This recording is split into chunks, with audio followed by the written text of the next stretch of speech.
Greetings everyone. Welcome to Narayana IAS. This is Karthik Moni. I'm here with you for daily news analysis.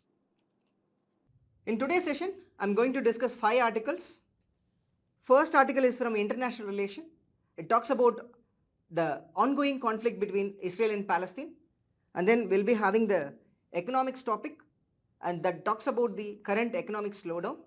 Then we'll be having 3 prelims topics related to biosphere reserve and carbon border adjustment mechanism, and then we'll be discussing the systematic voter education and electoral participation scheme.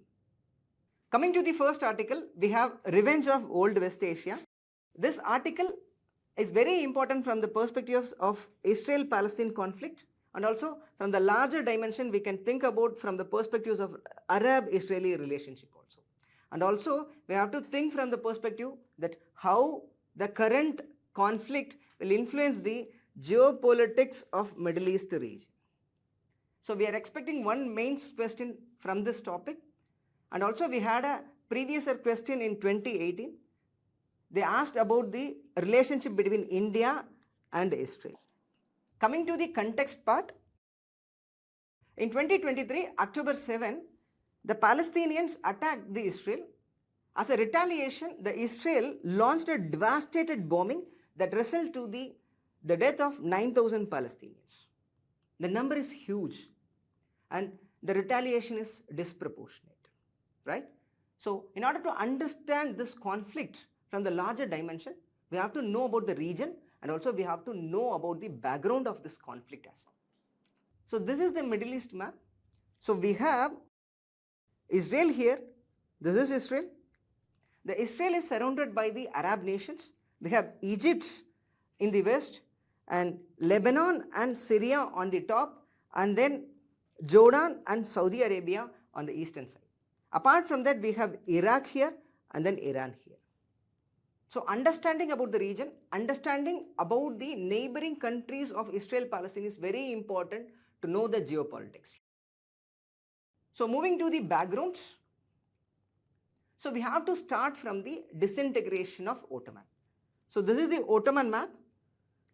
The Ottoman spread across the northern parts of Africa and also Europe and also the Middle East region. The Israel-Palestine actually located in the Ottoman Empire. So it's a part of Ottoman Empire before 1917. So the actual issue started only after the First World War. So here I have to highlight the interest of British.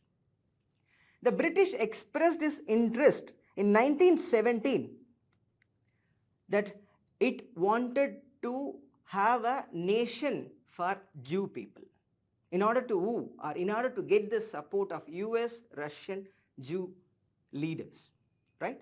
So they came up with the Balfour Declaration, and after that the League of Nations gave a mandate to the British to regulate the Palestine. That happened that is between 1920 to 1948, and during this period there is a huge immigration of Jewish people happened.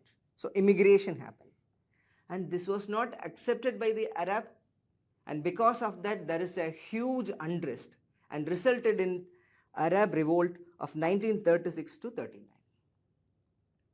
And these are the major events happened before 1940.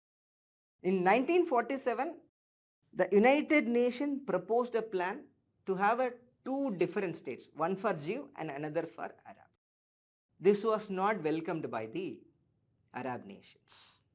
And apart from that, the League of Nations mandate ended in 1948. The British forces withdrawn from the Palestine territory, and that led to the declaration of independence by the Israeli. That happened in 1948 itself, and this was not accepted by the Arab nations. That resulted into the Arab-Israeli war. Immediately after the declaration in 1948, the Egypt, Jordan, Syria and Iraq launched a surprise attack, but the outcome is different. The Israel had a hold that it expanded its territory. Similar Arab-Israeli conflict happened in 1956 as well. This is because of the Suez crisis. So look at the map. We have Strait of Titan here. This is Strait of Titan. We have Sinai Peninsula managed by the Egypt, and we have Saudi Arabia here. And we have Israel here. So Israel needs this passage. The passage through Strait of Titan is very important to have the maritime access. But that was blocked by Egypt in 1956. That resulted into the conflict. So Israel launched the attack, and that led to the Second Arab-Israeli War. And as an outcome, Israel invaded the Sinai Peninsula, and later it was withdrawn because of the international pressure. And similar conflict happened in 1967 that led to the highly decisive Six-Day War. So in this war, Israel got the entire hold and it controlled the entire territory. So that led to the current conflict of Israel and Palestine. So as a consequence, the Arab nations revolted against it. The people in Palestine also revolted against the Israel. And because of this reason, in 1990s, as a result, a peace process was initiated in 1990s. The Oslo Accord peace process came into picture in 1993 and 1995. They wanted to have a peaceful settlement between Israel and Palestine. But unfortunately, it was not materialized. And after this event, there was a huge unrest in the Israel-Palestine region. So there was the intensified violence because of the suicide bombing between 2000 to 2005. So after that, because of the international pressure, because of the increased humanitarian crisis, the Israel unilaterally withdrawn from the Gaza Strip. That led to the establishment of Hamas rule in Gaza. So it doesn't end here. After that, the series of violent protests happened in 2008-9 and also in 2012 and also 2014 as well. And even today, we are facing the problem. So now we have to know the reason why we are facing this problem. What is the fundamental core prime objective that has to be addressed? So here is the reason. The non-acceptance of separate state aspiration of Palestine be the major reason. So this is perceptible from the increasing territorial conquest of Israel. Look at the map. In 1967, this is the map. Whereas in 2010, the most of the West Bank region is occupied by the military forces. Apart from that, the aspirations were quelled by the disproportionate oppression. So Israeli side, they are saying that, so they are using disproportionate force because they are facing the problem of violence from the Islamic radicalism. So they are citing Hamas as a reason for not having the peaceful settlement. So now we have to know whether Hamas be the actual reason. So look at the facts.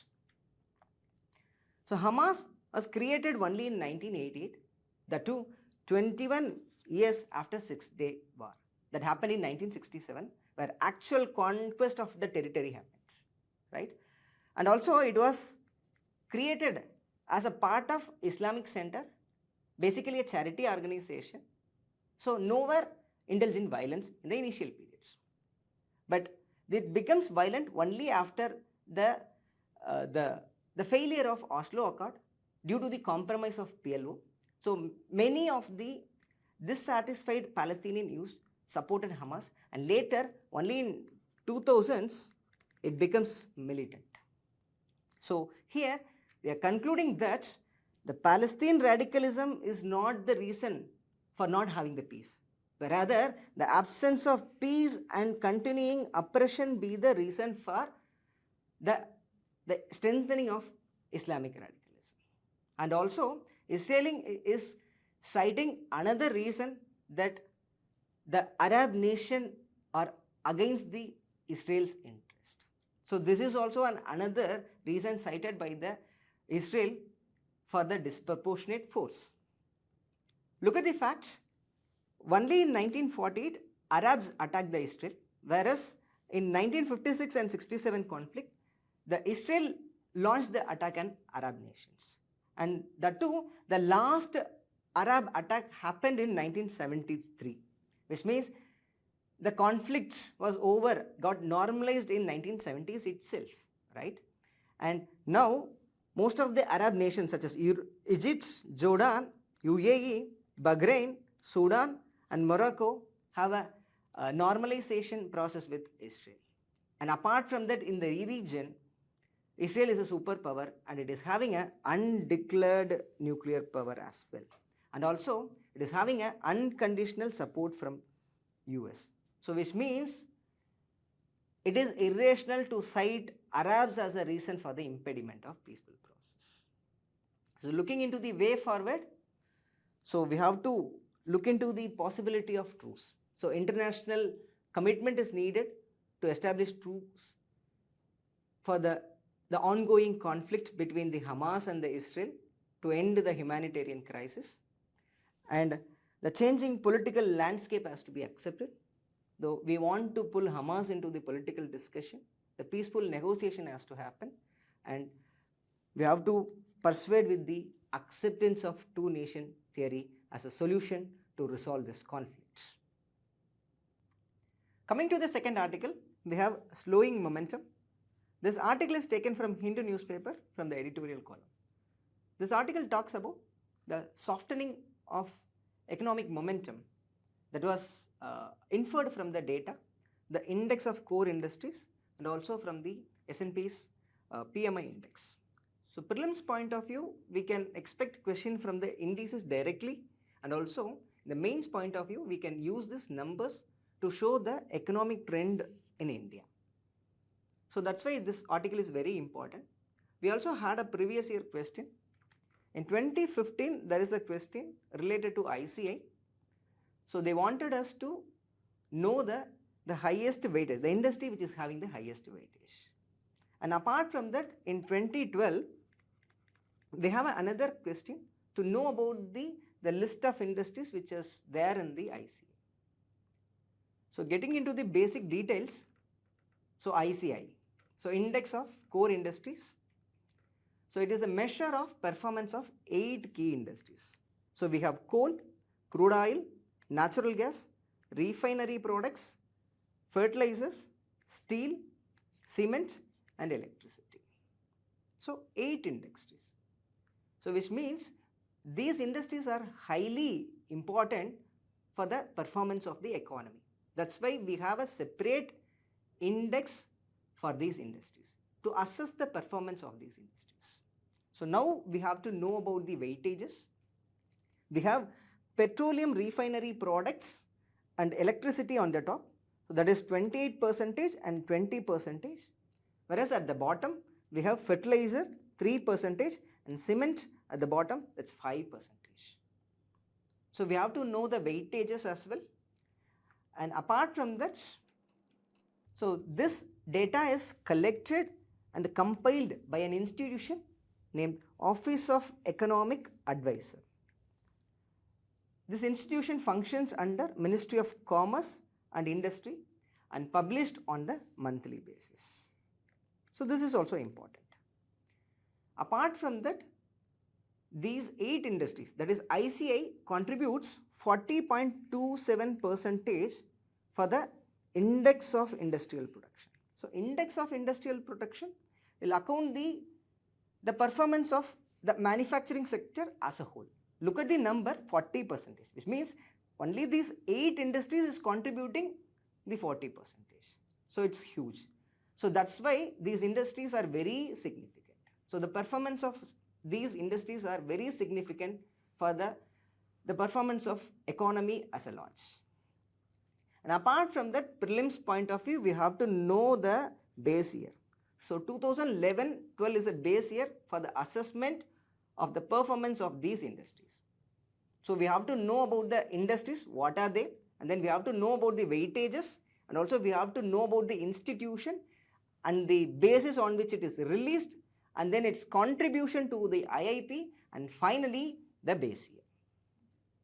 So going to the Next index, we have Global Purchasing Managers Index. So look into the details. So here manufacturing and service sector is taken into account.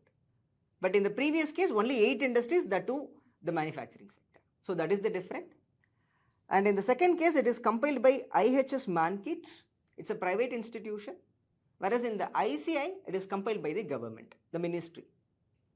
And here we have 5 parameters assessing the new orders, inventory level, production, then suppliers deliveries and employment.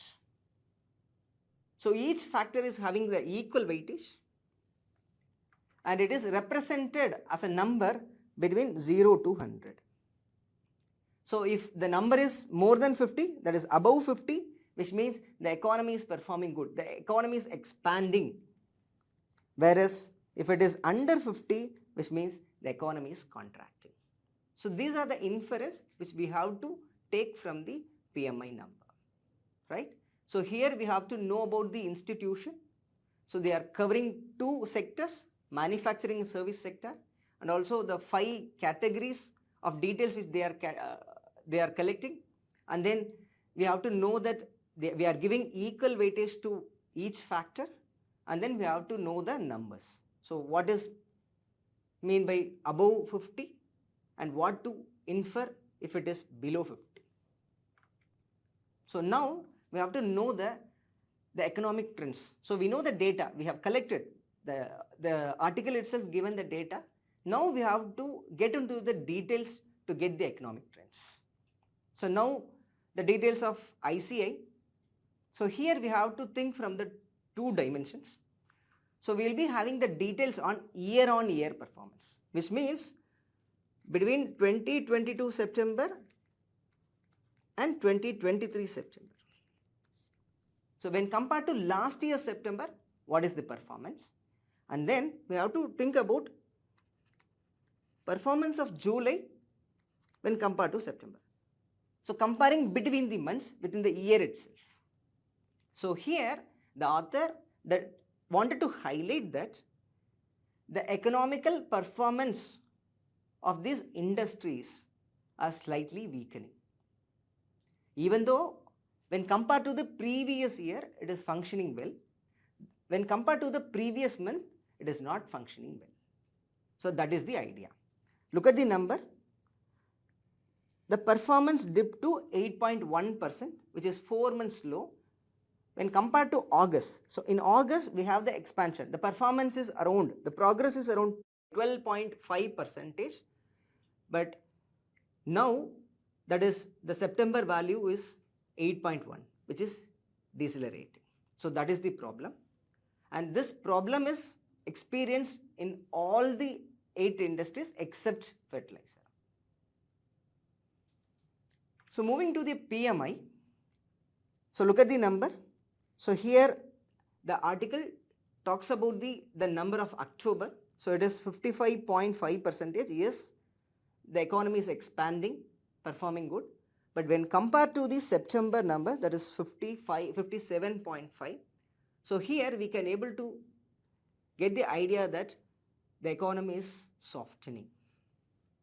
And this low is experienced and it is slipped to an extent of 8 months low. So look at the numbers.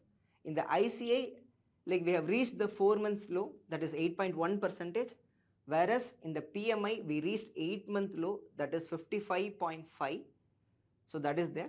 So which means, like in 2023, the last quarter, we are facing the problem of economic contraction. Article also highlighted the reason for the slowdown.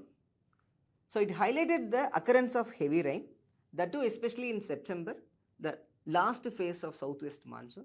And because of this rainfall, there is a slump in the demand for cement, electricity and steel.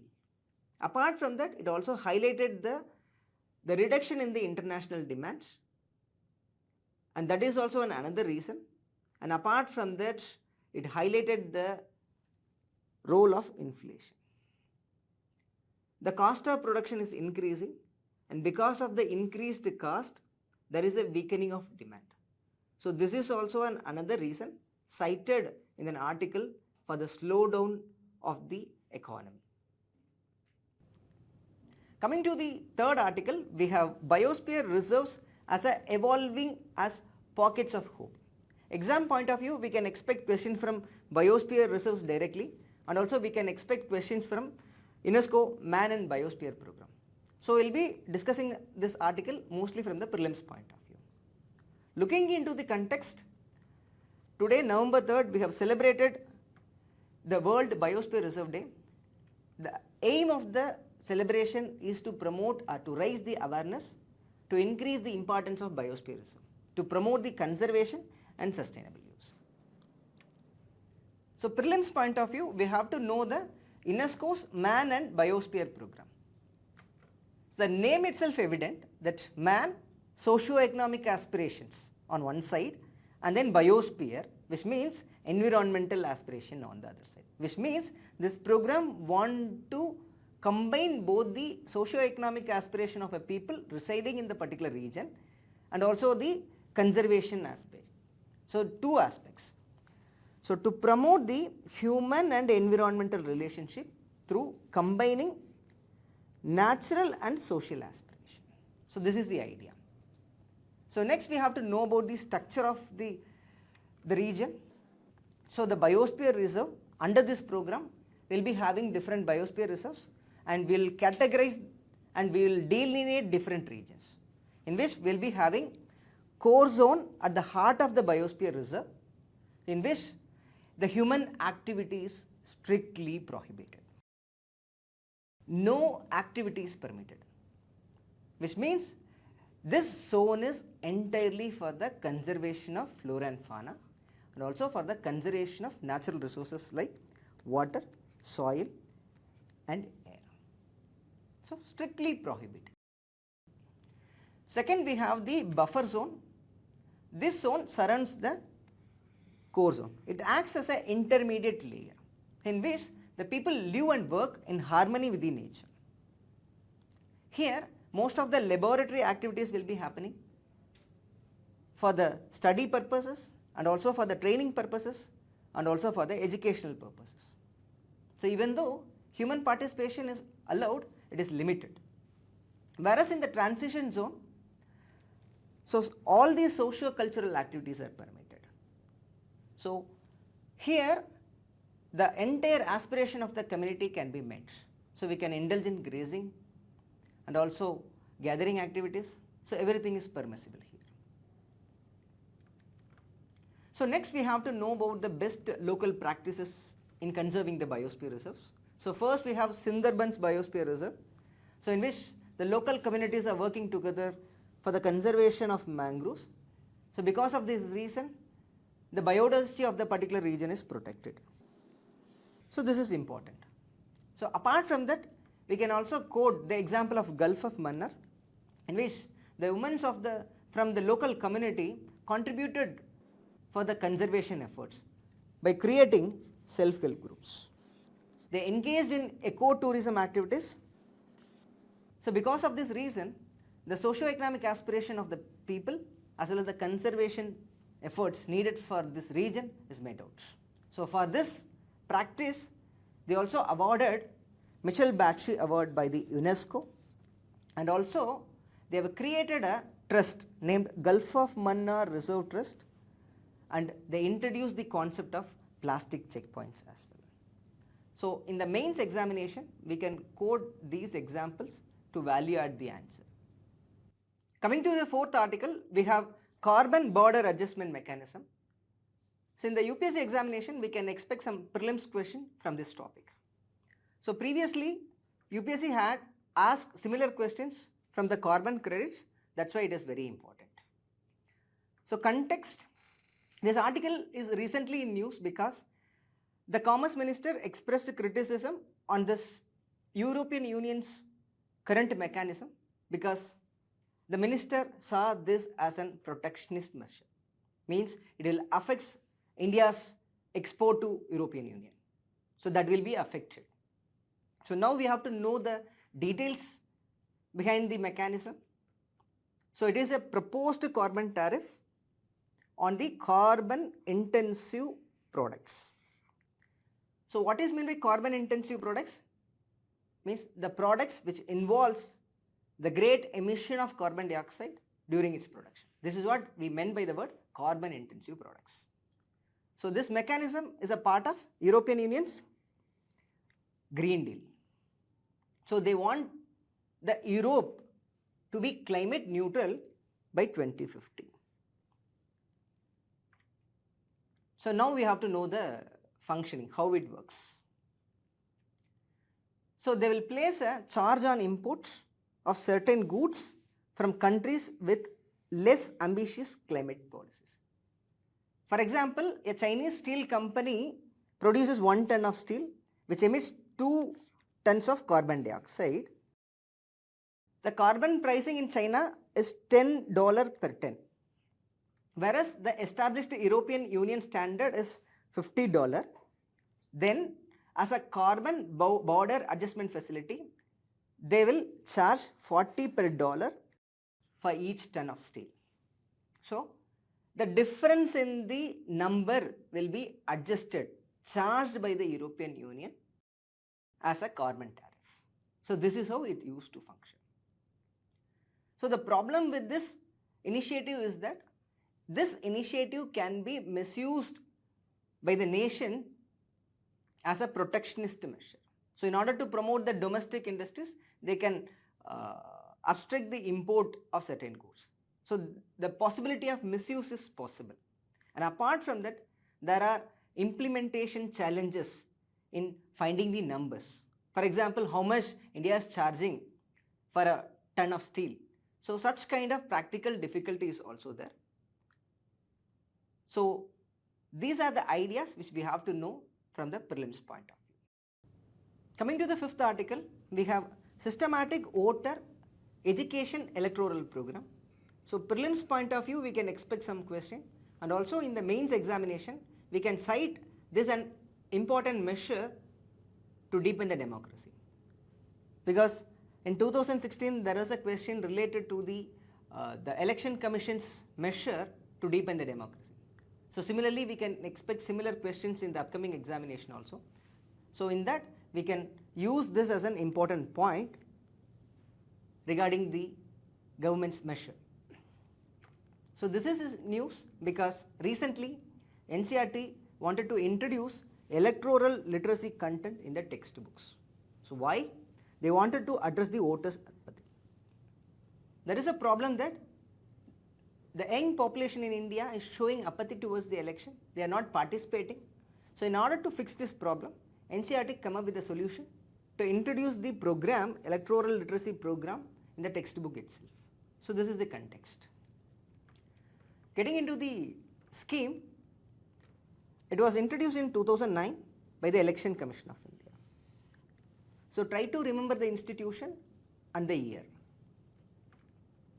And its vision is to achieve the universal participation in the election by creating awareness. So in order to create awareness, they indulge in multi-pronged strategy. They'll do mass media campaigns, they'll do voter education programs like the NCERT is doing, and then they'll do the targeted intervention for the marginalized and vulnerable groups, and also they'll conduct camps and workshops to increase the awareness, to remove the apathy in refraining from participating in election. So this scheme is very important because look at the number. In 2019 Lok Sabha election, the voters turnout is 67.4%. So this is highest in the 7 decades. So now more number of people is participating in the democracy, participating in the electoral processes. So this can also be one of the possible reason that the implementation or increasing the awareness from different channels can also be a possible reason for the increased voter turnout in 2019. We are done with the topic. Now let's try some of the practice questions. So this is the first question. Which of the following best explain the term Dahiya doctrine? So this question we have taken it from Israel-Palestine conflict. So this doctrine was widely used by Israeli military force. We are done with the article. Now let's try some practice questions. So this is the first question related to Dahiya doctrine. So I have asked this question related to the Israel-Palestine conflict. So here the answer is C. So use of disproportionate force against the enemy, and most importantly, the deliberate use or deliberately targeting the civilians is one of the important aspects of Dahiya doctrine. So Israel is indulging or Israel is practicing Dahiya doctrine against Hamas. So that is why it is in news. Moving to the second question. So here we want to compare the index of core industries and index of industrial production. And also we have to find the true statements. I'll read the first statement. ICI includes data from manufacturing and mining sectors, while the IIP encompasses only the service sector. So here the statement is wrong because the name itself index of industrial production.